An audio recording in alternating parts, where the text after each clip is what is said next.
The gunshot that echoed through Fort Laramie's main street that scorching August afternoon in 1876 wasn't what made Georgia Larkin infamous. It was the fact that she didn't even flinch when the bullet tore through the saloon window 3 feet from her head.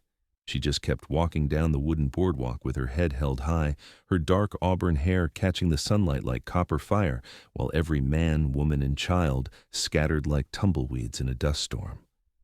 By sunset, the whole town was whispering about the strange woman who'd arrived on the morning stage with nothing but a leather satchel and eyes that looked like they had already seen the worst this world had to offer.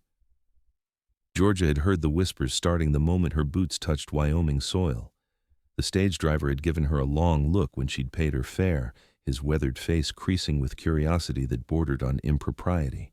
The hotel clerk had actually stepped back when she'd requested a room, as if her presence alone might bring some unnamed trouble to his establishment. The general store owner's wife had clutched her shawl tighter and hurried her children past when Georgia had stopped to read the notices posted outside the mercantile. She knew what they saw. A woman alone, traveling without husband or family, with clothes that had seen better days but were still finer than what most frontier women wore. A woman whose hands were soft enough to suggest she hadn't spent her life doing hard labor, but whose eyes were hard enough to suggest she had earned every bit of that softness through means the good people of Fort Laramie would rather not contemplate. They didn't know her story, but that had never stopped people from inventing one. The truth was simpler and more complicated than their whispered speculations. Georgia had been the daughter of a Philadelphia merchant, raised in comfort and educated beyond what most women could expect.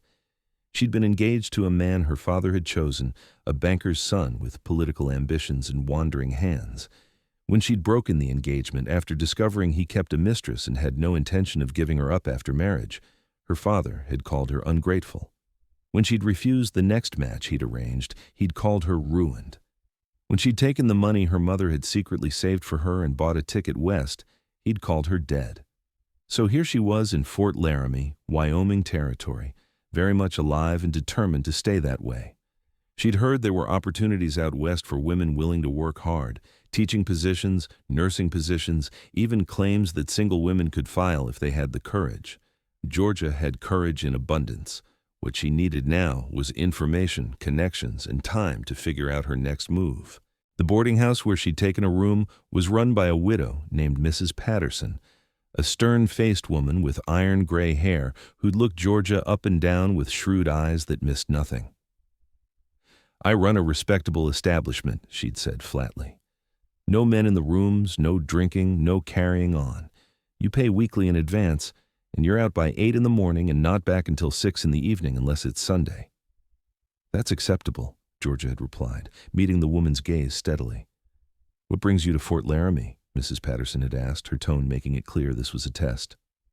"A fresh start," Georgia had answered honestly. "I'm hoping to find work. I can read, write, and cipher. I've kept accounts for my father's business. I'm willing to learn whatever else might be required." Something in Mrs. Patterson's expression had softened slightly. "There's a schoolteacher position that needs filling. The last one married a rancher and moved 30 miles north. You'd have to meet with the town council, and they're a particular bunch. But if you can prove you're qualified and respectable, it might suit." That had been 3 days ago. Since then, Georgia had learned that proving respectability in a frontier town was more about surviving gossip than demonstrating character. The whispers had started immediately. She was a fallen woman fleeing scandal. She was a widow running from debts. She was a criminal's accomplice seeking anonymity. She was a con artist planning to swindle the good people of Fort Laramie. The stories grew more elaborate with each retelling, and Georgia had learned to ignore them with the same composure she'd shown when that bullet had shattered the saloon window. What she hadn't expected was Ryder Ashford. She first saw him on her 4th morning in town, when she'd ventured to the general store to purchase supplies. He'd been loading a pack mule outside, his broad back to the street, and even from behind he was an imposing figure. Well over 6 feet tall, with shoulders that strained against his buckskin shirt and arms that made the heavy supply crates he was lifting look like they weighed nothing at all. His hair was dark brown and hung past his collar, tied back with a leather cord. And when he turned to reach for another crate, Georgia saw a face that could have been carved from the granite mountains that ringed the valley. Strong jaw shadowed with several days' worth of beard, high cheekbones, a straight nose that looked like it had been broken at least once and healed slightly crooked, and eyes that were such a pale blue they were almost gray. He moved with the economical grace of a man who spent his life doing hard physical labor, every motion purposeful and efficient. His buckskin clothing was worn but clean, decorated with fringe and what looked like beadwork, and he wore a wide-brimmed hat that had seen many seasons of sun and rain. Georgia had seen plenty of men in Philadelphia, polished gentlemen in tailored suits who smelled of pomade and spoke in carefully modulated tones. This man was nothing like them. He was raw and real and utterly masculine in a way that made something low in her belly tighten unexpectedly. She'd been staring longer than was proper when he'd suddenly looked up and caught her gaze.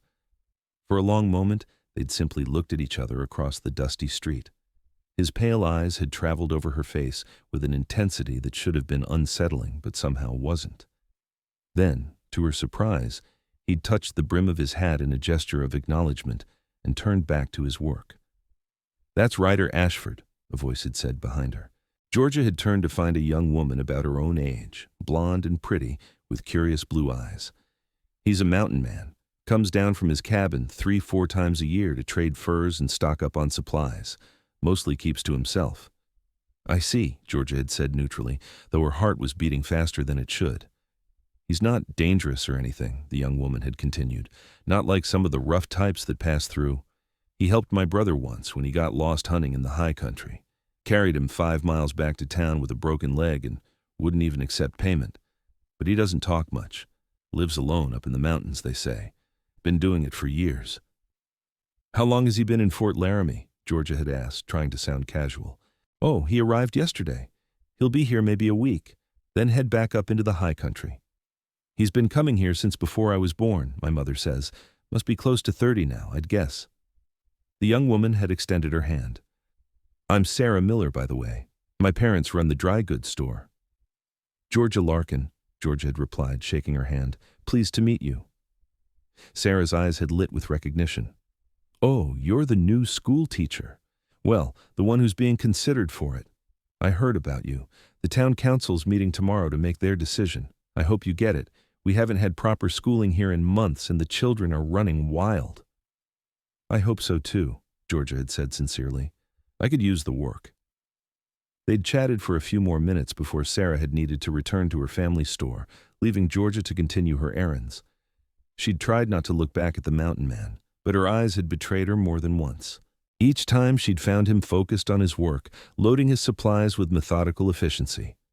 Only once had she caught him glancing in her direction, and the intensity in those pale eyes had sent heat rushing to her cheeks. The town council meeting the next day had been every bit as uncomfortable as Georgia had anticipated. 5 men, all middle-aged or older, sitting behind a long table in the meeting hall, looking at her with expressions ranging from skeptical to outright hostile. She'd stood before them in her best dress, a dark blue cotton that was practical but still flattering, and answered their questions with as much patience as she could muster. "You're not married," Councilman Porter had stated flatly. He was a heavy-set man with a florid face and the demeanor of someone who enjoyed wielding what little power he possessed. "No, sir," Georgia had replied. "Widowed?" "No, sir." "Then why is a young woman of your age traveling alone without family?" His tone had made it clear what he was implying. Georgia had kept her voice level. "I'm 23 years old, Councilman, more than old enough to make my own decisions. I came west seeking opportunities that weren't available to me back east. I'm educated, I'm capable, and I'm willing to work hard. I can teach reading, writing, arithmetic, history, and geography. I can maintain discipline in a classroom, and I can start immediately." "What kind of opportunities weren't available to you back east?" another councilman had pressed. "Seems to me an educated woman from a good family wouldn't need to come all the way out here unless she was running from something." Georgia had felt her temper rising, but had kept it in check. "I'm not running from anything, sir. I'm running toward the possibility of building a life on my own terms. If that's a disqualifying characteristic for a school teacher, then I apologize for wasting your time." She'd turned to leave, dignity intact even if her hopes were crumbling, when a voice from the back of the room had stopped her. She can read and write better than half the men in this town, probably including some of you at that table." Every head had turned. Ryder Ashford stood in the doorway, his tall frame nearly filling it. He'd cleaned up since Georgia had seen him at the general store. His hair was still damp and pulled back, his beard trimmed close, and he wore a clean shirt under his buckskin vest. But it was his eyes that captured attention, pale and direct and utterly uncompromising. "Mr. Ashford," Councilman Porter had sputtered, "this is a closed meeting of the town council." "Door was open," Ryder had replied mildly, stepping inside. His boots had made almost no sound on the wooden floor despite his size. "Heard you questioning Miss Larkin's character. Seems to me her character's better than most. She didn't run when Crazy Pete fired that shot near her head 3 days ago. She walks through town with her head up, even though half the gossips are making up stories about her. And she's still here trying to convince you narrow-minded fools to hire her, even though you're treating her like she's done something wrong just by existing. That takes courage." "With all due respect," another councilman had interjected, "you don't even live in town, Ashford. Why should you have any say in who we hire as school teacher?" "Because I pay taxes on the land I trap on, same as you," Ryder had said. "Because I trade here and keep my word and have never caused trouble in this town. And because every one of you has benefited from the furs I bring in and the business I do here. So I figure that gives me the right to speak my mind." There had been a long, tense silence. Georgia had barely been able to breathe. She hadn't asked for this man's defense, didn't know why he was offering it, but something in her chest had tightened at hearing him speak up for her. Ryder had looked directly at her then, his pale eyes steady. "Miss Larkin is qualified for this position. She's educated and she's brave. This town would be lucky to have her. The only question is whether you're smart enough to see that, or whether you're going to let gossip and prejudice do your thinking for you." Then he'd tipped his hat to Georgia, nodded curtly to the council, and walked out of the room as silently as he'd entered. The councilmen had exchanged glances, clearly taken aback. Councilman Porter had cleared his throat. "We'll take your application under consideration, Miss Larkin. You'll have our decision by tomorrow." Georgia had left the meeting hall with her emotions in turmoil. She'd been defending herself just fine, didn't need some mountain man to fight her battles for her. And yet, there had been something undeniably stirring about watching Ryder Ashford stand up to the town council on her behalf. Not because he expected anything in return, not because he thought she was weak, but simply because it was the right thing to do. She'd found him an hour later, sitting outside the livery stable, repairing a leather harness with skilled hands. He'd looked up as she approached, his expression neutral. "Thank you for what you said in the meeting," Georgia had said without preamble, "though I'm perfectly capable of defending myself." "I know," Ryder had replied, his voice a deep rumble that seemed to resonate in her chest. "Saw that when you didn't bat an eye at that gunshot. You've got spine. But sometimes even people with spine can use someone speaking up for them." "Why did you?" Georgia had asked, genuinely curious. "You don't know me." Ryder had been quiet for a moment, his strong hands still working the leather. When he'd finally looked up at her, there had been something in his eyes that made her breath catch. "Because I know what it's like to have people judge you without knowing your story. Because I heard enough to know you're running from a cage, not from justice. And because anyone who stands up to Porter and his cronies deserves support." "How do you know I'm not running from justice?" Georgia had challenged. "Gee, same way I know when an animal track is old or fresh," Ryder had said simply. "I read signs. You carry yourself like someone who's got nothing to hide and nothing to be ashamed of. You meet people's eyes. You don't flinch at questions. Whatever brought you out here, it wasn't crime." Georgia had found herself sitting down on the bench beside him. Propriety be damned. "I was engaged to a man my father chose. He was unfaithful and cruel. When I broke the engagement, my father disowned me.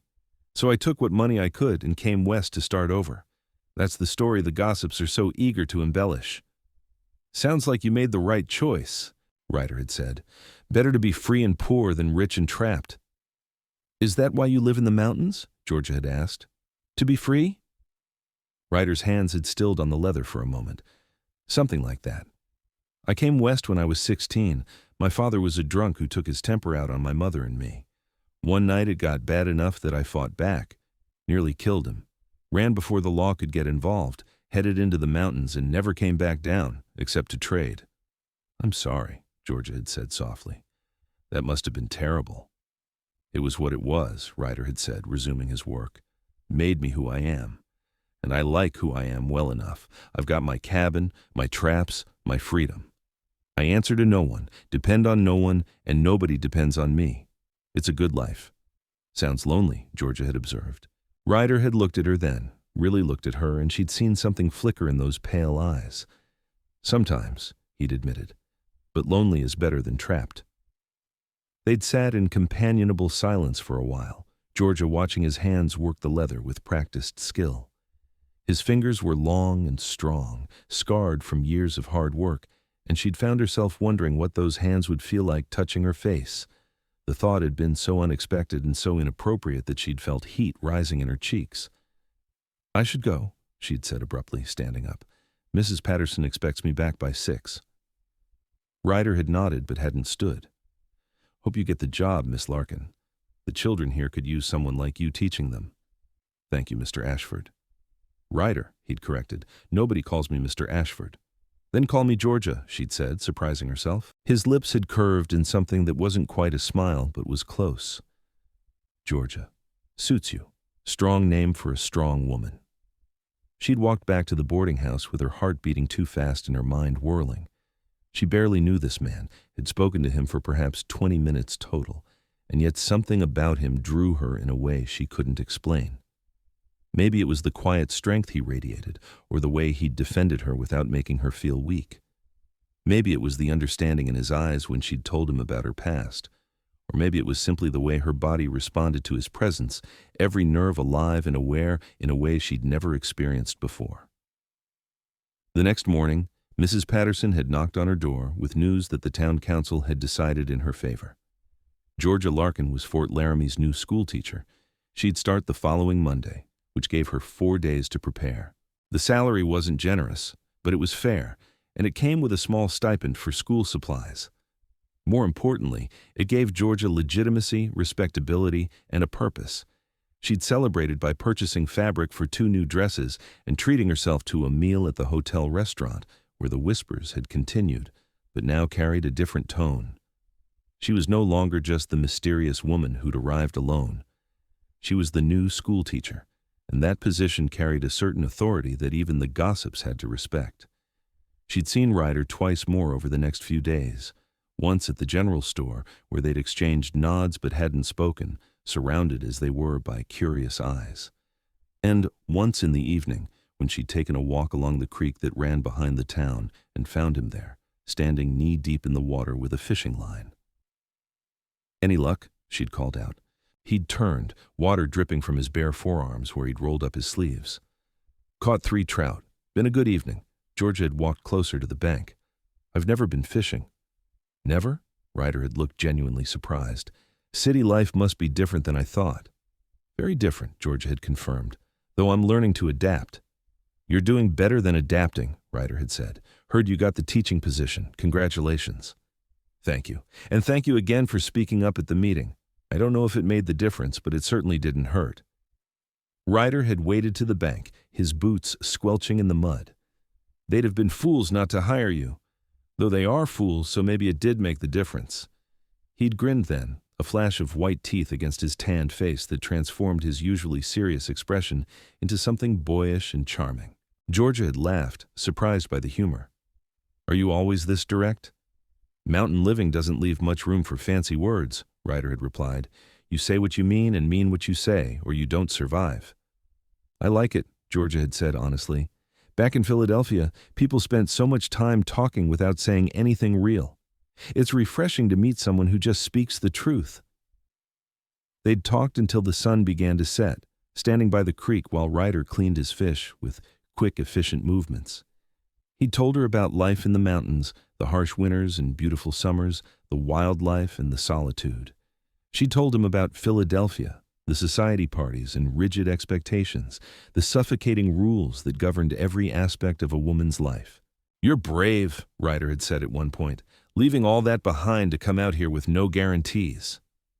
"Or foolish," Georgia had countered, "depending on how you look at it." Brave, Ryder had insisted. Foolish people don't last long out here. You've got what it takes. I can tell. Something in the way he'd said it, with absolute conviction, had made Georgia's chest tighten. This man barely knew her, and yet he seemed to see her more clearly than people who'd known her for years. When they'd parted that evening, Ryder had handed her one of the trout he'd caught, wrapped in leaves. For your supper. Fresh caught is better than anything you'll get at the hotel. I don't know how to prepare it, Georgia had admitted. I'll show you, Ryder had said. And he had, walking her back to Mrs. Patterson's boarding house and showing her how to clean and cook the fish over the small stove in the communal kitchen. Mrs. Patterson had watched with raised eyebrows, but hadn't commented, though Georgia knew it would fuel more gossip. She'd found she didn't care as much as she should have. Let them whisper. Ryder Ashford had been nothing but respectful and kind, and if the narrow-minded residents of Fort Laramie wanted to make something improper out of a simple act of neighborly instruction, that was their problem, not hers. The fish had been delicious, and Georgia had eaten it with a sense of satisfaction that came from more than just the meal. She was making her own choices, living her own life, and slowly building connections with people who saw her for who she truly was. The next day, Ryder had stopped by the boarding house with a book. Found this in the general store, he'd said, handing it to her. It was a primer on Western plants and wildlife, slightly worn but in good condition. Thought you might want it for teaching the children. They should know about the land they live on. Georgia had been touched by the thoughtfulness. Thank you, Ryder. This is perfect. How much do I owe you? Nothing, he'd said firmly. It's a gift. Consider it a congratulations on your new position. I can't accept this without paying you, Georgia had protested. It's too much. It's a used book that cost me 50 cents, Ryder had said with a slight smile. Hardly too much. Besides, I want to. Let me give you something without arguing, Georgia. The way he'd said her name, soft and warm, had sent shivers down her spine. All right, she'd agreed quietly. Thank you. It's very kind of you. They'd stood there on the boarding house porch, looking at each other, and Georgia had felt the air between them grow charged with something she couldn't quite name, want, maybe, possibility. The sense that something was building between them, that neither had planned, but both were powerless to stop. I'm heading back up to my cabin tomorrow, Ryder had said finally. Winter's coming sooner than most people think, and I need to make sure I'm prepared. Lay in supplies, repair the roof, stock up on firewood. Oh, Georgia had said, trying to ignore the disappointment that crashed over her. How long will you be gone? Couple months at least. Depends on when the first big snow hits. Could be October, could be November. I see, Georgia had forced a smile. Well, thank you for all your help, and for the book. I'll put it to good use. Ryder had hesitated, looking like he wanted to say something more. Finally, he had reached out and gently touched her hand where it rested on the porch railing. You'll do fine here, Georgia. Don't let the gossips get to you. You're worth 10 of them. Then he'd walked away, leaving Georgia standing on the porch with her hand tingling from his touch and her heart racing. She hadn't seen him again before he left. By the time she had worked up the courage to go looking for him the next morning, he was already gone, packed up and headed into the mountains. Sarah Miller had confirmed it when Georgia had casually asked. Saw him leave at dawn. He won't be back until winter drives him down. That's how he is. Comes and goes like the seasons. Georgia had thrown herself into preparing for her teaching position, determined not to dwell on the strange sense of loss she felt at Ryder's departure. She'd only known the man for a week. It was ridiculous to miss him, but she did. The school was a simple one-room building with rough wooden benches and a pot-bellied stove for heat. Georgia had spent her first day cleaning it thoroughly, washing the windows and sweeping the floors, organizing the meager supplies left by the previous teacher. She'd put Ryder's book on the shelf of teaching materials, running her fingers over the cover and remembering the warmth in his eyes when he'd given it to her. Her first day with the students had been chaotic but rewarding. 23 children ranging in age from 6 to 14, all with varying levels of education and discipline. She'd established rules immediately, making it clear that she expected respect and effort, but also that she would treat them fairly. The older boys had tested her, of course, seeing if they could rattle the new teacher. Georgia had handled them with a combination of firmness and humor that eventually won them over. By the end of the first week, she'd established a routine. Reading and writing in the morning, arithmetic after lunch, history and geography in the afternoon. She'd used Ryder's book extensively, teaching the children about the plants and animals of Wyoming territory, making the lessons relevant to their lives. They'd responded with enthusiasm, grateful for a teacher who didn't just make them copy lines from dusty textbooks. The whispers about Georgia had faded somewhat, replaced by cautious approval. She was a good teacher, even the skeptics had to admit. She showed up on time, kept the children engaged, and didn't cause trouble. She attended church on Sundays, kept to herself otherwise, and lived quietly at Mrs. Patterson's boarding house. If she'd been a scandalous woman fleeing some terrible past, surely that would have shown itself by now. What the townspeople didn't know was that Georgia thought about Ryder Ashford every single day. She'd catch herself staring at the mountains, wondering which peak hid his cabin. She'd remember the sound of his voice, the intensity of his eyes, the gentle strength in his hands. She'd recall their conversations by the creek and feel a longing so sharp it was almost painful. It was foolish. She barely knew him. They'd spent perhaps a handful of hours together. And yet, Georgia couldn't shake the feeling that something profound had happened in that brief time. Some connection had formed that she couldn't explain or dismiss. September turned to October, the aspen trees blazing gold against the dark green pines. The nights grew cold, and Georgia was grateful for the extra blanket Mrs. Patterson had provided. The children brought stories of hunters preparing for winter, of families stocking their cellars with preserved food, of early snows in the high country. It was Sarah Miller who first mentioned seeing smoke from what she thought might be Ryder's cabin. "My brother was hunting up in the high country," she'd told Georgia one afternoon. "Said he saw smoke from a chimney way up on the eastern ridge. That's where Mr. Ashford lives, my father says. So he must be settled in for the winter." Georgia had felt relief at knowing he was safe, followed immediately by the realization that she might not see him for months. The thought had been almost unbearable. October gave way to November, and the first snow fell on Fort Laramie. Not the light dustings that melted by noon, but a real snow that blanketed the ground and made Georgia grateful for the pot-bellied stove in the schoolhouse. The children arrived bundled in coats and scarves, their cheeks red from the cold, and Georgia taught them about the science of snow and the way animals adapted to winter while they warmed themselves by the fire.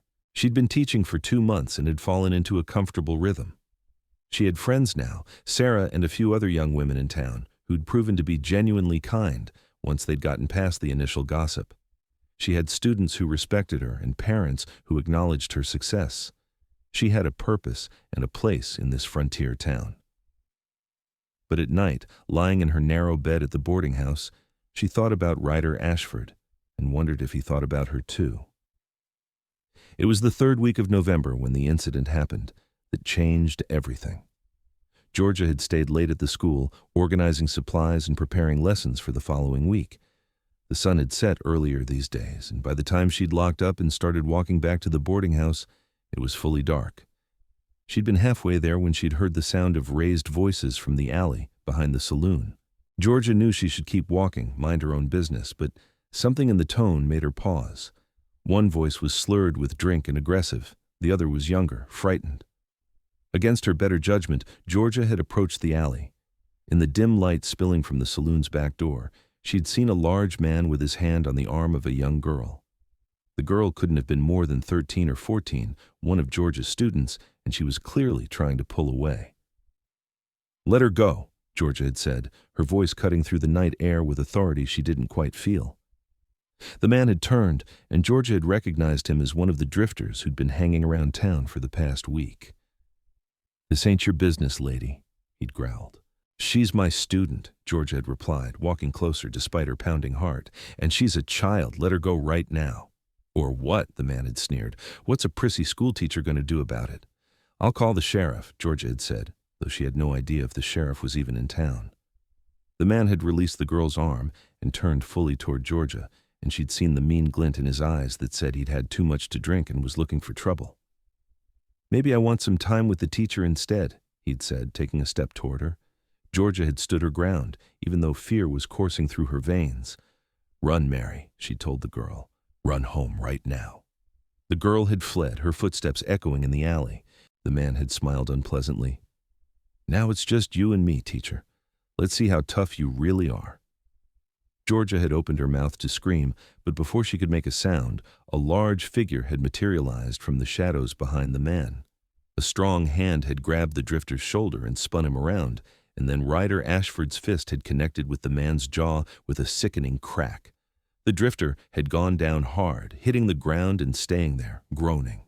Ryder had stood over him, every muscle in his body coiled and ready. "You've got 10 seconds to get up and walk away," he'd said, his voice deadly calm. "If I ever see you near a woman or child again, there won't be any walking away. Understood?" The man had scrambled to his feet and stumbled off into the night. Ryder had watched him go, then turned to Georgia. "You all right?" Georgia had been shaking, adrenaline flooding her system now that the danger had passed. "Yes, thank you. I didn't know you were back in town." "Got back this afternoon," Ryder had said. "Needed some supplies before the real winter weather sets in. Good thing I did." He'd stepped closer, his eyes scanning her face in the darkness. "That was a brave thing you did, standing up for that girl. Also incredibly foolish. You could have been seriously hurt." "I couldn't just walk away," Georgia had said, her voice trembling slightly. She needed help. "I know," Ryder had said softly. "That's one of the things I admire about you. But Georgia, you have to be more careful. There are dangerous men out here, and you can't protect everyone." "I protected her tonight," Georgia had pointed out. "We protected her," Ryder had corrected. "And I'm just grateful I was there." They'd stood looking at each other in the alley, and suddenly all the longing Georgia had been suppressing for 2 months came flooding back. Without thinking, she'd stepped forward and wrapped her arms around Ryder's waist, pressing her face against his broad chest. She'd felt him stiffen in surprise, then his arms had come around her, strong and warm and protective. "I missed you," she'd whispered against his shirt, the words escaping before she could stop them. Ryder's arms had tightened around her. "I missed you too," he had rumbled, his deep voice vibrating through his chest. "More than I should have, considering we barely know each other." "I feel like I know you," Georgia had said, pulling back to look up at him. "Is that crazy?" "If it is, we're both crazy," Ryder had replied. "I haven't been able to stop thinking about you since I left. Tried to tell myself it was foolish, that I'd only known you for a week. But it didn't matter. You were there in my head every day." "Same for me," Georgia had admitted. "I kept looking at the mountains, wondering which one hid your cabin, wondering if you were warm enough, if you had enough supplies, if you ever thought about me." "Every day," Ryder had said again. "Every single day, Georgia." His hand had come up to cup her face, his thumb stroking her cheek. "I came back early because I couldn't stay away. Told myself it was because I needed supplies, but that was a lie. I needed to see you." Georgia's heart had been racing so fast she thought it might burst. "Ryder, I don't know what this is between us, but I know it's real. I know I've never felt this way about anyone before." "Neither have I," Ryder had confessed. "And I don't know what to do about it. My life is in the mountains. I'm not a town man, Georgia. I can't give you the kind of life you deserve." "What kind of life do I deserve?" Georgia had asked. "Stability, comfort, society, all the things you gave up when you left Philadelphia." "I gave those things up because they weren't what I wanted," Georgia had said firmly. "I wanted freedom. I wanted to make my own choices. I wanted to be with someone who sees me as an equal, not a possession. Ryder, I don't care where you live or how you live. I care about who you are." Ryder had searched her face in the darkness, his pale eyes intense. "You mean that?" "I do," Georgia had said simply. He'd kissed her then, a slow, deep kiss that had made Georgia's toes curl in her boots. His lips had been surprisingly soft despite the rough scrape of his beard, and he'd kissed her like she was something precious and fragile. Georgia had kissed him back with all the pent-up longing of the past 2 months, her hands fisting in his shirt, pressing herself against his solid warmth. When they'd finally pulled apart, both breathing hard, Ryder had rested his forehead against hers. "This is complicated." "I don't care," Georgia had whispered. "You should," Ryder had said. "People are going to talk. They're already whispering about you. If they see us together, it'll get worse." "Let them talk," Georgia had said. "I'm tired of living my life according to other people's opinions. In Philadelphia, I let my father's opinions control me. I let society's opinions dictate my choices. I came west to be free, Ryder. I don't want to trade one cage for another." A slow smile had spread across Ryder's face. You really are something, Georgia Larkin. So are you, Ryder Ashford, Georgia had replied. So what do we do now? Now, Ryder had said, I walk you back to the boarding house like a gentleman. Tomorrow, if you're willing, I'd like to court you properly. Take you to dinner at the hotel. Let everyone see that my intentions are honorable. Court me, Georgia had repeated, surprised by the old-fashioned term coming from this mountain man. Court you, Ryder had confirmed. I know I'm not the kind of man your father would have chosen for you. I don't have a fancy job or a house in town. But I'm a good man, Georgia. I work hard, I keep my word. And I would never raise my hand to you or any woman. If you'll give me a chance, I'd like to see where this goes between us. Georgia's eyes had filled with unexpected tears. No one has ever asked me what I wanted before, she'd said softly. My father arranged my engagement without consulting me. He picked my clothes, my friends, my activities. You're asking me to choose. Of course I'm asking you to choose, Ryder had said, looking puzzled. It's your life, Georgia, your choice. I'm just hoping you'll choose to give me a chance.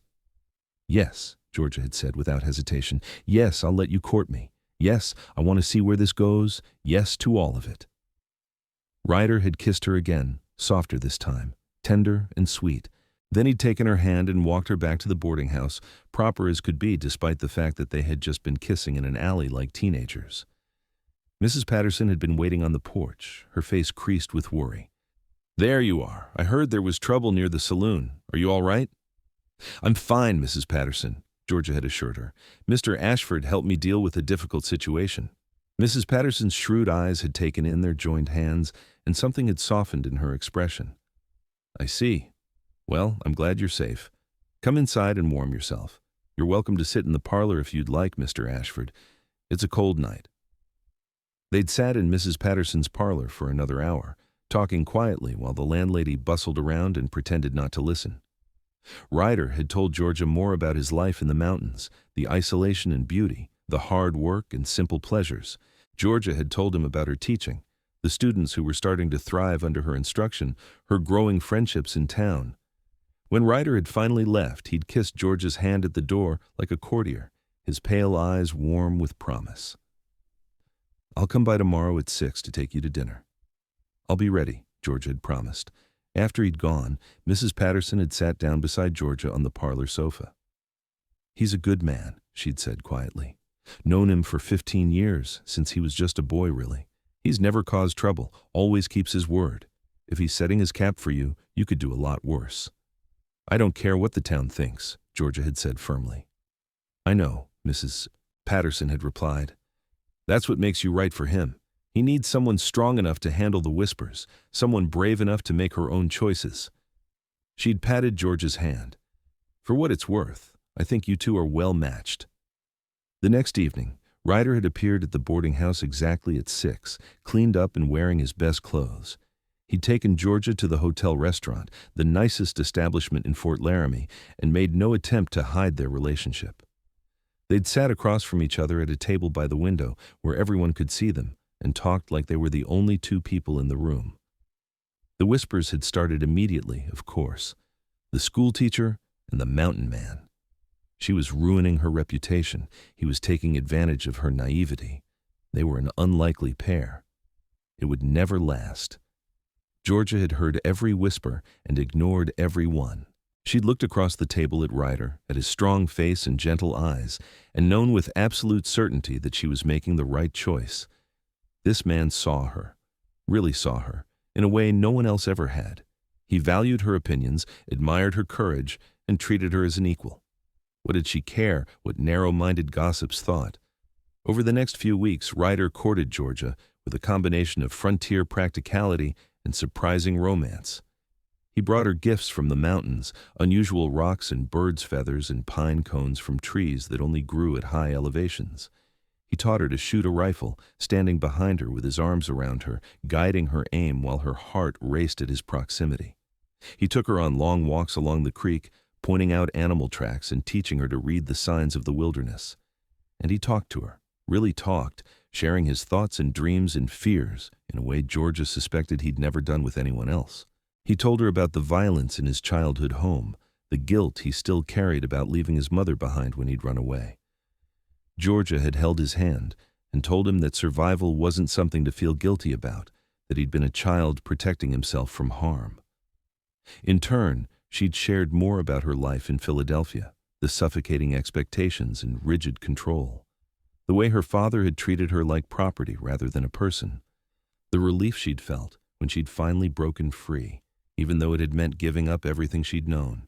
"You're the bravest person I've ever met," Ryder had told her one evening as they'd sat by the creek, wrapped in blankets against the cold. "You gave up everything for the chance at freedom. Most people never have that kind of courage." "You did the same thing," Georgia had pointed out. "You ran away at 16 with nothing but the clothes on your back."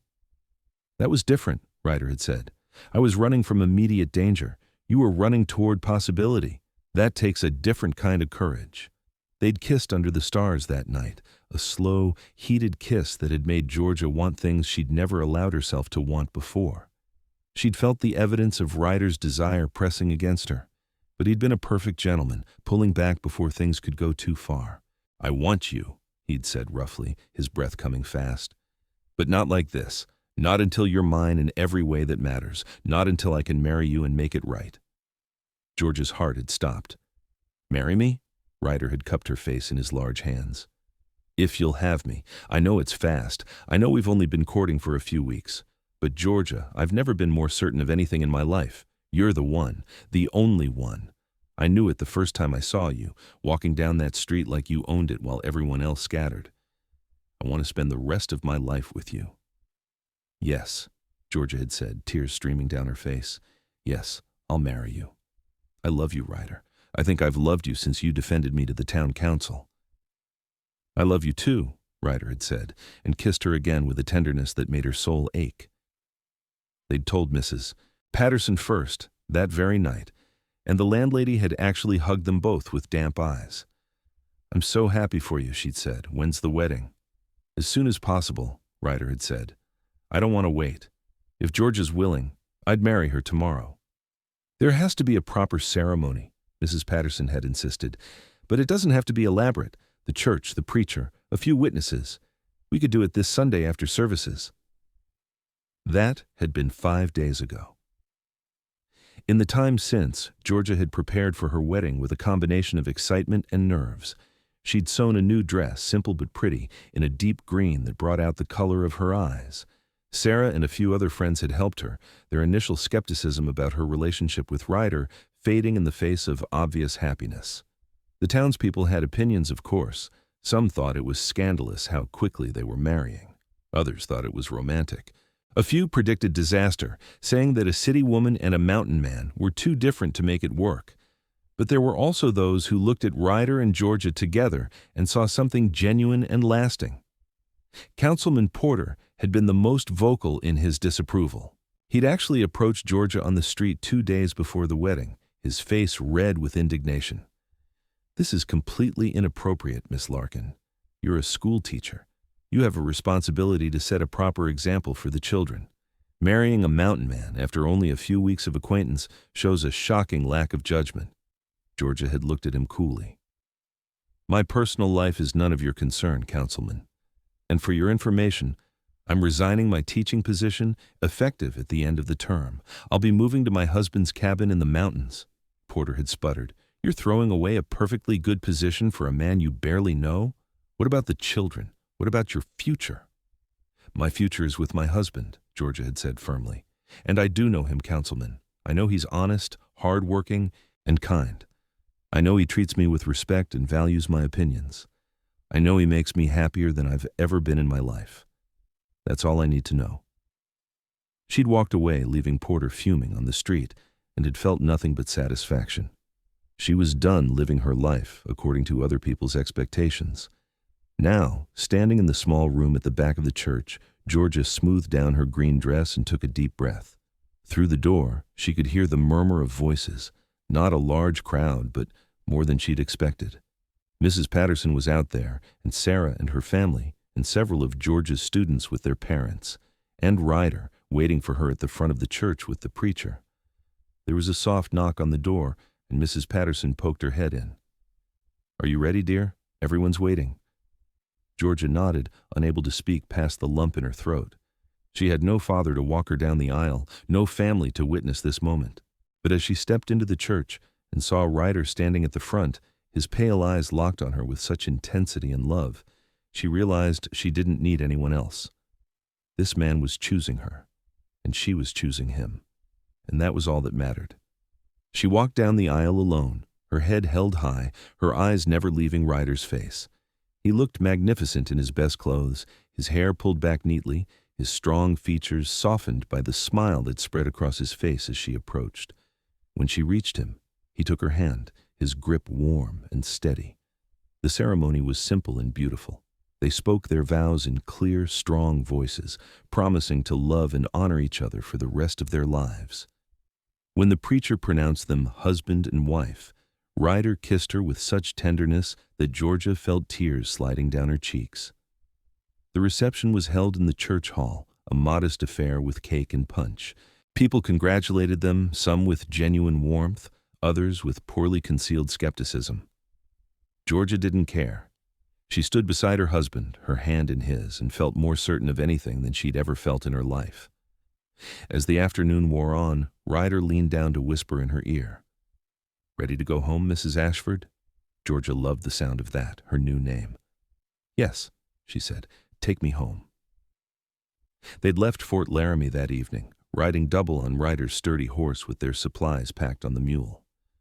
The journey to his cabin took 3 hours, climbing higher and higher into the mountains as the sun set and the stars came out. Georgia held tight to Ryder's waist, feeling the strength of his body, breathing in the scent of pine and leather and man. The cabin, when they finally reached it, was more substantial than Georgia had expected. Log walls chinked tight against the wind, a stone chimney, glass windows, and a solid door. Inside, it was one large room with a sleeping loft, simply furnished but clean and comfortable. A large bed dominated one corner, piled with furs and blankets. A table and chairs sat near the fireplace. Shelves held supplies and tools and a surprising number of books. "It's not fancy," Ryder said, suddenly uncertain. "Nothing like what you're used to." "It's perfect," Georgia said honestly, looking around. "It's ours." Ryder built up the fire while Georgia explored, running her hands over the smooth wood of the furniture, examining the books with delight. He'd built most of the furniture himself, she realized, and it was solid and well-crafted. The books were an eclectic mix, from practical guides to trapping and wilderness survival to novels and poetry. "I didn't know you read poetry," she said, pulling out a worn volume. "There's a lot you don't know about me yet," Ryder said, coming up behind her. "We've got all winter to learn." He turned her in his arms, and Georgia saw the heat in his eyes. Her breath caught as he slowly began unbuttoning the front of her dress, his eyes never leaving hers. "Tell me if you want me to stop," he said softly. "Don't stop," Georgia whispered. "Don't ever stop." Their wedding night was everything Georgia had never known she wanted. Ryder was patient and gentle, taking his time to learn her body, to discover what made her gasp and sigh. When he finally claimed her fully, there was pain but also pleasure, and the overwhelming sense of rightness. They were made for each other, two pieces that fit together perfectly. Afterwards, they lay tangled together under the firs, the firelight dancing on the walls, and talked into the night. Ryder told her stories of his years in the mountains, narrow escapes from bears and mountain lions, harsh winters survived through determination and skill. Georgia told him about her dreams for the future, maybe taking in students in the spring who could travel to the cabin for lessons or writing about life in the wilderness. "You can do anything you want," Ryder said, stroking her hair. "You're my wife, not my property. Your dreams matter as much as mine." Georgia had never loved him more than in that moment. Winter settled over the mountains in earnest, and Georgia learned what it meant to be a mountain man's wife. The work was hard but satisfying. She learned to cook over the fireplace, to cure meat and tan hides, to read the weather and predict storms. Ryder taught her everything with patience and encouragement, never making her feel foolish for not knowing something. They were snowed in for weeks at a time, but Georgia never felt trapped. The cabin was cozy and warm, and she had everything she needed: books to read, a husband who talked to her and listened to her, work that kept her hands busy and her mind engaged. They made love often, learning each other's bodies with growing confidence and pleasure. In the evenings, they'd sit by the fire and read aloud to each other, or play cards, or simply talk. Ryder had a dry sense of humor that Georgia loved, and she discovered she could make him laugh with her observations about their new life together. They were happy in a way that had nothing to do with luxury or society and everything to do with partnership and love. Spring came slowly to the high country, the snow melting gradually to reveal the greening land beneath. On one of the first warm days, Ryder took Georgia to a meadow high above the cabin, where wildflowers bloomed in riotous color and the view stretched for miles.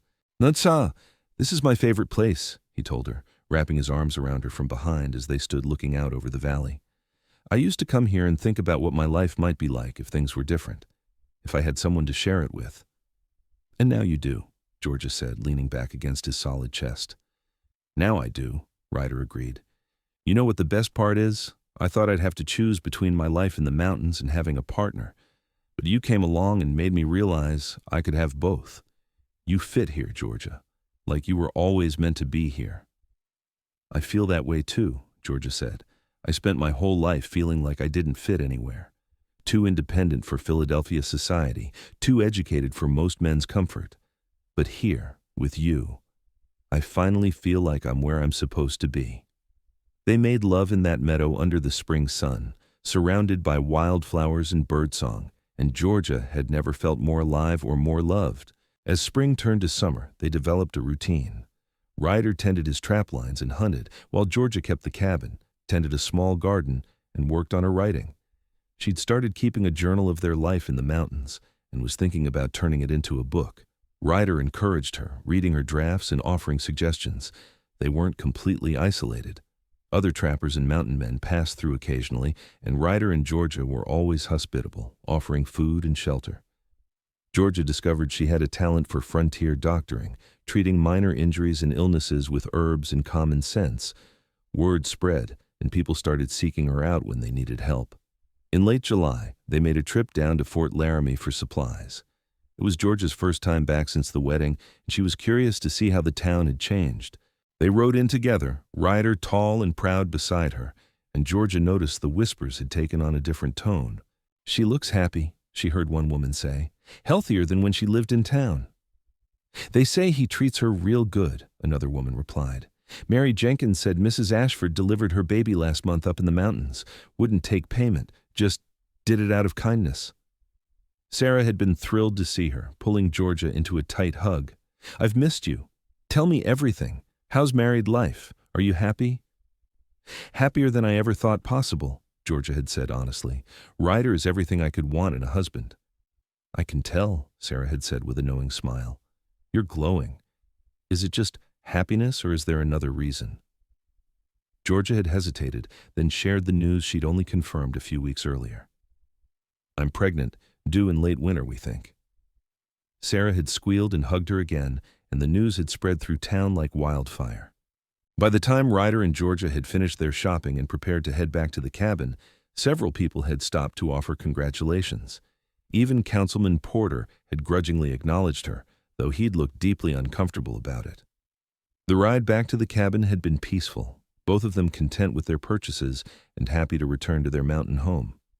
That evening, lying in bed with Ryder's hand resting protectively on her still flat stomach, Georgia had reflected on how much her life had changed in less than a year. "Are you scared?" Ryder had asked quietly. "About the baby?" "A little," Georgia had admitted, "but mostly I'm excited. We're going to be parents, Ryder. We're going to have a family." "We're already a family," Ryder had said, kissing her forehead. "But I know what you mean, and I promise you, Georgia, I'm going to be the best father I can be. Nothing like my old man. Our children are going to know they're loved and safe." "I know they will," Georgia had said, turning to kiss him properly. "You're going to be an amazing father." Fall came, painting the mountains in shades of gold and red. Georgia's belly grew round with their child, and Ryder became even more protective, insisting she rest more and take on less of the heavy work. Georgia had let him fuss, recognizing it as an expression of love rather than control. They'd made another trip to Fort Laramie in October, partly for supplies and partly so Georgia could consult with the doctor about her pregnancy. He'd pronounced her healthy and told her the baby should arrive in late February or early March. Ryder had bought yarn and fabric so Georgia could make clothes for the baby, and they'd returned to the cabin well stocked and prepared for the winter ahead. Winter had been harder this time, with Georgia heavily pregnant and moving more slowly. But Ryder had been patient and loving, taking on extra work around the cabin and treating Georgia like she was made of glass. She'd been amused and touched by his concern, even when it became excessive. "I'm pregnant, not dying," she told him when he'd tried to stop her from sweeping the floor. "I know," Ryder had said, taking the broom from her hands anyway. "But humor me. You're carrying our child. Let me take care of you." Their son had been born on a cold night in early March, during a late-season snowstorm that had kept them trapped in the cabin. Georgia had labored for hours while Ryder had held her hand and whispered encouragement, his face tight with worry. When the baby had finally emerged with a lusty cry, Ryder had wept openly, holding his son with shaking hands while Georgia had watched through exhausted, happy tears. They'd named him Thomas after no one in particular, just because they both liked the name. He was a healthy, strong baby with his father's pale eyes and his mother's dark hair, and from the moment he entered the world, he was the center of their universe. Georgia had discovered that motherhood suited her. She loved holding her son, nursing him, watching him grow and change. Ryder was a devoted father, patient and gentle, singing to Thomas in a surprisingly good voice and walking him around the cabin when he was fussy. They took turns with the night wakings, both of them exhausted, but happy. As spring returned and Thomas grew from a newborn into an infant, the three of them settled into a new rhythm. Ryder worked while Georgia cared for Thomas, but in the evenings they were all together, a family unit that felt complete and right. They made their now regular trip to Fort Laramie in June, with Thomas bundled in a sling against Georgia's chest. The town had finally accepted their marriage, charmed by the sight of the mountain man and his schoolteacher wife with their baby. Even Councilman Porter had softened, actually smiling at the sight of Thomas. "You seem to be thriving, Mrs. Ashford," he'd said stiffly. "I admit I had my doubts about your marriage, but you've proven me wrong." "Thank you, Councilman," Georgia had said graciously, choosing to take it as the apology it almost was. Over the next few years, their life continued in the same happy pattern. Another son, James, arrived when Thomas was 2. Then a daughter, Elizabeth, 2 years after that. Their cabin grew crowded and loud, filled with the sounds of children playing and laughing. Ryder built an addition, more sleeping space, and a proper kitchen, making their home larger and more comfortable. Georgia never regretted her choice. There were hard times, of course, winters when supplies ran low and they had to carefully ration, a bout of illness that swept through the family one terrible spring, the constant work of raising children and maintaining a household in the wilderness. But through it all, she had Ryder by her side, her partner and lover and best friend. The children grew, healthy and strong, learning the ways of the mountains from their father and book learning from their mother. Georgia taught them to read and write and do arithmetic, using the same methods she'd developed as a school teacher. Ryder taught them to track and hunt and survive in the wilderness, skills that would serve them well in this harsh but beautiful land. On their 10th wedding anniversary, Ryder took Georgia back to that meadow where they'd made love all those years ago. The children were with a neighboring family for the weekend, giving them rare time alone. They stood looking out over the valley, older now but still deeply in love, and Ryder pulled Georgia close. "Do you ever regret it?" he asked, "giving up your teaching position, your life in town, all of it?" "Never," Georgia said without hesitation. "This is exactly where I'm supposed to be, with you, with our children, living this life we've built together." "I love you," Ryder said, kissing her temple. "More now than the day we married, if that's possible." "It's possible," Georgia assured him, "because I feel the same way." They made love in that meadow again, their bodies familiar now but no less passionate, and Georgia marveled at how lucky she was. She'd been the woman everyone whispered about, the scandalous stranger who'd arrived in Fort Laramie with no family and a mysterious past. But Ryder Ashford had looked past the whispers and seen her for who she really was. He'd spoken out loud for everyone to hear that she was his forever. And she was. Through hard winters and beautiful summers, through the birth of their children and the building of their life together, through every challenge and every joy, Georgia and Ryder had proven that love could overcome any obstacle. that two people who seemed mismatched on the surface could be perfect for each other in every way that mattered. As they lay together in the wildflower meadow, the sun warm on their faces and the mountains rising around them, Georgia thought about the journey that had brought her here. From Philadelphia to Fort Laramie, from scorned stranger to beloved wife and mother, from a woman running from a cage to a woman who'd found true freedom in the most unexpected place. "What are you thinking about?" Ryder asked, his fingers playing with her hair. "Everything," Georgia said. "How far we've come. How lucky we are. How much I love this life we've built." "Me too," Ryder said softly. "Every single day, I wake up grateful that you walked into my life. You're the best thing that ever happened to me, Georgia Ashford." "And you're the best thing that ever happened to me," Georgia replied. "My mountain man. My forever." They stayed in the meadow until the sun began to set, talking and laughing and simply being together. Then they made their way back to the cabin, back to their children and their life, back to the home they'd created in the wild mountains of Wyoming. Years continued to pass, marked by the changing seasons and the growth of their children. Thomas grew tall and strong like his father, with the same quiet competence and dry humor. James was more outgoing, quick to laugh and make friends with the occasional travelers who passed through. Elizabeth was clever and curious, constantly asking questions and reading everything she could get her hands on. As the children grew older and more independent, Georgia found herself with more time to pursue her own interests. She'd finally finished her book about frontier life and had sent it to a publisher back east. To her amazement and delight, they'd accepted it, and it had been published when Elizabeth was 6 years old. It hadn't made them rich, but the modest royalties had provided extra income, and more importantly, it had given Georgia a sense of accomplishment beyond her roles as wife and mother. Ryder had been incredibly proud of her, showing the book to anyone who would look and telling everyone his wife was a published author. His pride in her achievements had never wavered, even when some of the more traditional men in Fort Laramie had expressed disapproval at a woman writing for publication. "Let them disapprove," Ryder had said with a shrug. "You've got talent and you've worked hard. You deserve recognition for that." Georgia had written more books over the years, some about frontier life, others novels set in the mountains she'd come to know so well. Each one had been published, each one had found an audience, and Georgia had quietly built a reputation as a writer. She'd never become famous or wealthy, but she'd achieved something she'd once thought impossible for a woman of her time. She'd had a career, a voice, a way to contribute beyond traditional domestic roles. And through it all, Ryder had supported her completely. He'd taken on extra childcare so she could write. He'd read her drafts and offered honest feedback. He'd never once suggested that her writing was less important than his work, or that she should focus solely on home and family. They'd been true partners in every sense of the word. When Thomas turned 18, he'd chosen to become a mountain man like his father.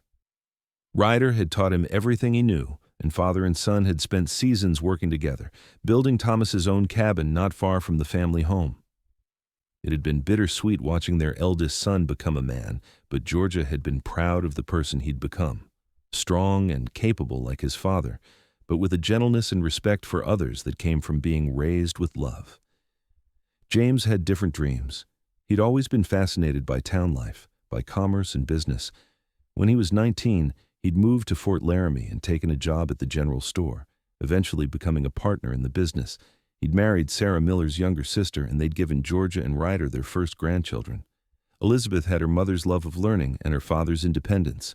She'd become a teacher, taking over the schoolhouse in Fort Laramie when she was 20, and had made it her mission to provide quality education to every child in the area, regardless of their family's ability to pay. She'd remained unmarried by choice, though she had suitors, preferring her independence and her work. Georgia and Ryder had watched their children grow and thrive with pride and satisfaction. They'd raised good people, strong and kind, and capable of making their own choices. They'd given their children the freedom to pursue their own dreams, something neither Georgia nor Ryder had experienced in their own childhoods. As they grew older, their life in the mountains remained fundamentally the same. They still worked hard, still spent their evenings talking by the fire, still made love with a passion that had never dimmed. Their bodies bore the marks of age and hard living, but their connection had only deepened over the years. On their 25th anniversary, their children had organized a celebration in Fort Laramie. The whole town had turned out, even those who'd once whispered and gossiped about the scandalous schoolteacher and the mountain man. There had been speeches praising their devotion to each other and their contributions to the community. Georgia's books had been mentioned with pride, as had Ryder's reputation for honesty and hard work. Their children had spoken lovingly about their parents, and even their grandchildren had participated, singing songs and reciting poems. Through it all, Georgia and Ryder had sat hand in hand, overwhelmed by the love and respect being shown to them. These were the same people who'd once judged them, who'd whispered and speculated and predicted failure. But time had proven the strength of their love, and even the most skeptical had been forced to acknowledge that Georgia and Ryder Ashford had built something rare and precious. "Thank you all for being here," Georgia had said when it was her turn to speak. "When I arrived in Fort Laramie 25 years ago, I was running from a life that didn't fit me. I was looking for freedom and opportunity, but I never expected to find love. Ryder gave me that, along with a partnership that has been the foundation of everything good in my life. We've built a family together, raised children we're proud of, and created a life that brings us joy every single day. Thank you for accepting us, for supporting us, and for being part of our community." Ryder had been briefer, but no less heartfelt. "I'm a man of few words," he'd said, his deep voice carrying through the room. "But I'll say this, Georgia is the best thing that ever happened to me. 25 years ago, I stood up in front of the town council and said she was worth 10 of the people judging her. I was right then, and I'm right now. She's worth 100 of me, truth be told, but somehow she chose me anyway. I'm grateful for every day we've had together, and I'm looking forward to many more." The celebration had continued late into the evening, but eventually Georgia and Ryder had slipped away, riding back up to their mountain cabin under a sky full of stars. The ride was slower now, their bodies not as young as they once were, but the companionship was as strong as ever. 25 years, Georgia mused as they rode. It seems impossible and yet like no time at all. "Time moves differently when you're happy," Ryder said. "Days can feel long, but years pass in a blink." "Are you happy?" Georgia asked, though she knew the answer. "Happier than I ever thought I could be," Ryder confirmed. "You?" "Deliriously," Georgia said with a laugh. "Even after all this time, I still get excited when I see you. Still feel lucky that you're mine." "The feeling is entirely mutual," Ryder assured her. They reached the cabin as dawn was breaking, painting the mountains in shades of pink and gold. Inside, everything was exactly as they'd left it. Their home, built with their own hands and filled with memories of a quarter-century of marriage. Ryder built up the fire while Georgia made coffee, moving around each other with the easy synchronicity of long practice. They sat at their table, drinking coffee and watching the sun rise through the window, and Georgia felt a contentment so profound it brought tears to her eyes. "What's wrong?" Ryder asked immediately, noticing her tears. "Nothing's wrong," Georgia said. "Everything is so perfectly right that it overwhelms me sometimes. This life we've built, this love we share, it's everything I never knew I needed." Ryder reached across the table and took her hand. "I know exactly what you mean. Sometimes I look at you and I can't believe you're real. Can't believe that a woman like you chose a man like me." "A man like you is exactly what I needed," Georgia said firmly. "Strong enough to protect me, but secure enough to let me be strong too. Traditional enough to value commitment, but progressive enough to support my dreams. You're the perfect balance, Ryder. You always have been." They finished their coffee and went to bed, making love with the slow, familiar passion of a couple who knew each other's bodies intimately. Afterwards, wrapped in each other's arms, they dozed contentedly, secure in their love and their life together. The years continued to pass peacefully. They became grandparents several times over, delighting in their grandchildren and enjoying the freedom to spoil them without the full-time responsibility of parenting. They traveled occasionally, making trips to visit James and his family in Fort Laramie or Thomas at his cabin. Elizabeth visited them regularly, often bringing students who wanted to learn about mountain life firsthand. Georgia continued to write, though more slowly now, her fingers stiffening with age. Ryder reduced his trap lines, but still spent time in the wilderness he loved, though he never went far from home or for long. They were both content to slow down, to spend more time simply being together. On a warm summer evening when Georgia was 55 and Ryder was 58, they sat on the porch of their cabin watching the sunset. Their hands were clasped together, weathered and scarred from years of hard work, but still fitting together perfectly. "Do you remember the first time we really talked?" Georgia asked. "After you defended me to the town council?" "At the livery stable," Ryder said immediately. "You came to thank me and ended up telling me your whole story." "I'd never told anyone that story before," Georgia mused, "but somehow I trusted you immediately, knew you'd understand." "I did understand," Ryder said. "Recognized a kindred spirit, someone else who was running toward freedom instead of away from fear." "We've had a good life," Georgia said. "Haven't we?" "The best," Ryder agreed. "No regrets, not a single one." "Same," Georgia said. "Even the hard times were worth it because we faced them together." They sat in comfortable silence, watching the sky turn from gold to pink to purple. An eagle soared overhead, its cry echoing across the valley. The mountains stood eternal and unchanging, witnesses to their love story. "I want you to know something," Ryder said suddenly. "If I could go back and live my life over, I wouldn't change a single thing. Every hardship, every struggle, every wrong turn led me to that street in Fort Laramie where I first saw you. Led me to this life with you. And that makes everything worth it." Georgia felt tears sliding down her cheeks. "I feel exactly the same way. Coming west was the scariest thing I'd ever done. But it brought me to you, brought me to this life. I wouldn't trade it for anything." Ryder pulled her close, and they sat together as the stars began to appear. They talked quietly about everything and nothing, making plans for tomorrow and reminiscing about yesterday, simply enjoying each other's presence. Inside the cabin later, preparing for bed, Georgia caught sight of herself in the small mirror above the washstand. Her hair was more gray than auburn now, her face lined with age and weather. But her eyes were bright with happiness, and she stood straight and strong, still vital despite her years. Ryder came up behind her, wrapping his arms around her waist and resting his chin on her shoulder. His hair was silver now, his face deeply weathered, but his pale eyes were as intense as ever when they met hers in the mirror. "Still beautiful," he said softly. "Still strong," Georgia replied, running her hands over his muscled forearms where they crossed her waist. "Still mine," Ryder said, turning her to face him. "Still yours," Georgia confirmed. "Always yours, forever yours, just like you said I was all those years ago." They made love that night with a tenderness born of deep familiarity and enduring passion. Their bodies might be older, but their connection was as powerful as ever. They'd weathered storms together, raised children together, built a life together. They'd faced every challenge as a team and celebrated every joy as partners. As Georgia drifted off to sleep in her husband's arms, she thought about the girl she'd been when she'd arrived in Fort Laramie 32 years ago. Scared but determined, running from a cage but not sure what she was running toward. That girl had been brave to leave everything she'd known, but she'd had no idea what real courage looked like.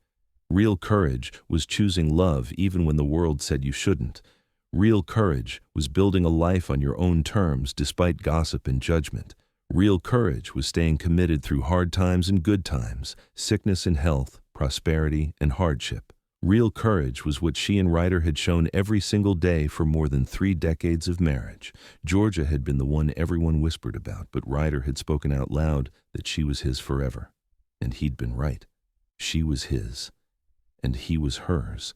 And nothing that happened between that first meeting and this moment had changed that fundamental truth. They'd built a love that had withstood time and hardship, gossip and doubt. They'd created a family and a legacy that would endure long after they were gone. They'd lived their lives on their own terms, free from the cages that had once trapped them, and they'd done it all together. As the years continued to pass and they grew older still, their love never diminished. It evolved and deepened, becoming richer with every shared sunrise and every quiet evening. They faced old age with the same partnership they'd brought to everything else, supporting each other through aches and pains, memory lapses, and slower movements. Their children and grandchildren visited regularly, bringing life and laughter to the mountain cabin. The great-grandchildren came too eventually, babies who would carry their legacy forward into a new century. Georgia and Ryder watched their family grow and thrive, knowing they'd given their descendants the greatest gift possible, the example of true love and genuine partnership. On their 50th wedding anniversary, the entire family gathered at the cabin for a massive celebration. Tents dotted the meadow, children ran wild through the trees, and the sounds of laughter and music filled the mountain air. Georgia and Ryder sat in chairs of honor, surrounded by the evidence of their love. Children, grandchildren, great-grandchildren, all living happy, productive lives. Thomas stood to make a toast, his voice strong and clear. To my parents, who showed me what real marriage looks like, who taught me that love isn't just feeling, but action, who demonstrated every single day that commitment and passion can exist together for a lifetime. Thank you for everything you've given us. Happy anniversary. Everyone raised their glasses, and Georgia felt Ryder's hand tighten on hers. They'd done it. They'd built something lasting and beautiful. They'd created a legacy of love that would echo through generations. That night, alone together in their cabin after everyone had left, Georgia and Ryder lay in bed and talked about their life together. Every memory was precious, every moment treasured. They'd had 50 years together, and if they were blessed with more, they'd treasure those too. No regrets? Ryder asked, a question he'd asked many times over the years. Not a single one, Georgia replied, the answer she'd given every time. You? Only that I didn't find you sooner, Ryder said. But then again, maybe we both needed those years apart to become the people we needed to be for each other. That's very philosophical for a mountain man, Georgia teased. I'm a mountain man with a writer for a wife, Ryder replied with a grin. Bound to pick up some fancy thinking eventually.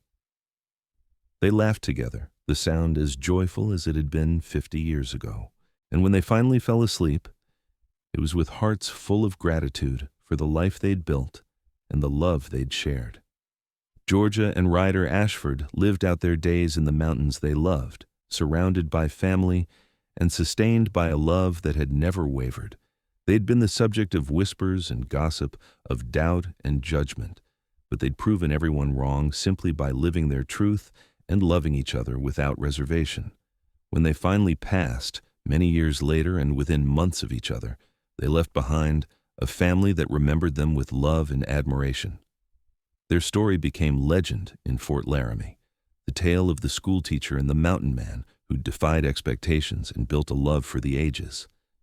They were buried side by side on that meadow where Ryder had once told Georgia it was his favorite place, where they'd made love and celebrated anniversaries and simply enjoyed being together.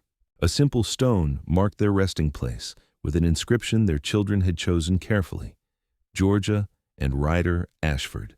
She was his forever. He was hers, always together in life and in death. And on warm summer evenings when the wildflowers bloomed and the eagles soared overhead, visitors to that meadow swore they could feel the love that still lingered there. The love of two people who'd found each other against all odds and built something beautiful that would last forever. Their story was complete, their love fulfilled, their legacy secure. Georgia had been the one everyone whispered about, but Ryder had spoken out loud that she was his forever.